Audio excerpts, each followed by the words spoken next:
Shalom, selamat hari Minggu teman-teman yang terkasih di dalam Tuhan.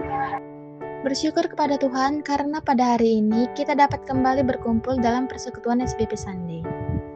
Mari bersama-sama mempersiapkan hati dan pikiran kita untuk mendengarkan firman Tuhan. Mari kita berdoa. Tuhan Yesus yang baik, kami mengucap syukur atas penyertaan-Mu sebelum kami masuk dalam pembacaan dan perenungan firman-Mu. Kami mohon Roh Kudus hadir dan menuntun hati serta pikiran kami. Jadikan kami mengerti dan mampu melakukan kehendak-Mu. Di dalam nama Tuhan Yesus Kristus kami berdoa dan mengucap syukur. Amin. Sebelum masuk ke dalam renungan, mari kita membaca ayat firman Tuhan yang telah disiapkan untuk persekutuan hari ini, yaitu dari kitab Yohanes pasalnya yang ketiga ayat yang pertama sampai ke-7. Percakapan dengan Nikodemus. Adalah seorang Farisi yang bernama Nikodemus, seorang pemimpin agama Yahudi. Ia datang pada waktu malam kepada Yesus dan berkata, "Rabi, kami tahu bahwa engkau datang sebagai guru yang diutus Allah, sebab tidak ada seorang pun yang dapat mengadakan tanda-tanda yang engkau adakan itu, jika Allah tidak menyertainya." Yesus menjawab, katanya, "Aku berkata kepadamu, sesungguhnya jika seorang tidak dilahirkan kembali, ia tidak dapat melihat kerajaan Allah." Kata Nikodemus kepadanya, "Bagaimanakah mungkin seorang dilahirkan kalau ia sudah tua? Dapatkah ia masuk ke dalam rahim ibunya dan dilahirkan lagi?" Jawab Yesus, "Aku berkata kepadamu, sesungguhnya jika seorang tidak dilahirkan dari air dan roh, ia tidak dapat masuk ke dalam kerajaan Allah. Apa yang dilahirkan dari daging adalah daging, dan apa yang dilahirkan dari roh adalah roh. Janganlah engkau heran, karena aku berkata kepadamu, kamu harus dilahirkan kembali." Demikian pembacaan firman Tuhan pada hari ini. Berbahagialah orang yang mendengar serta melakukan firman Tuhan dalam kehidupannya sehari-hari. Amin.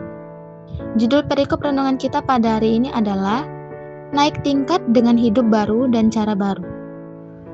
Nikodemus adalah seorang pemimpin agama yang cerdas, punya pengaruh dan posisi. Karenanya ia dikenal oleh banyak orang.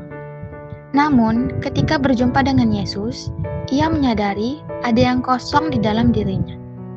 Lalu kemudian ia datang diam-diam kepada Yesus di malam hari untuk menjumpainya. Tampaknya, ia tidak mau diketahui orang lain tentang apa yang ia lakukan.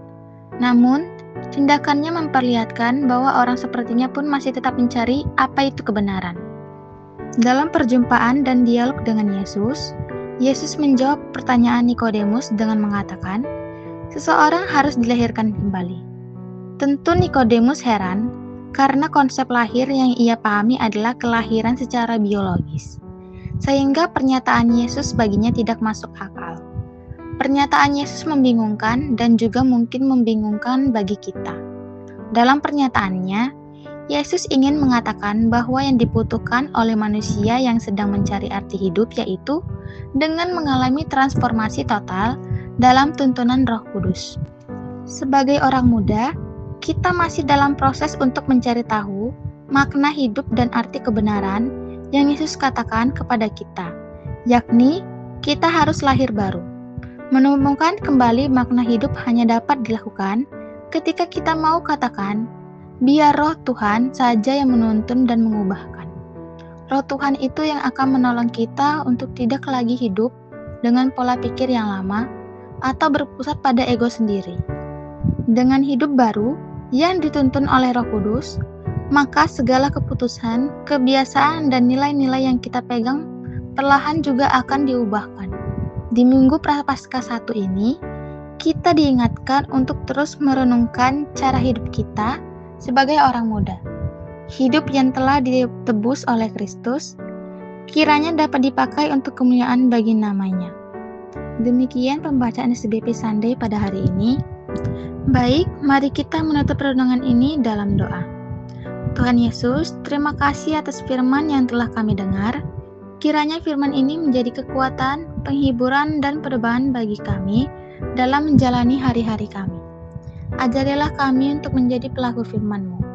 Di dalam nama Tuhan Yesus Kristus kami berdoa. Amin.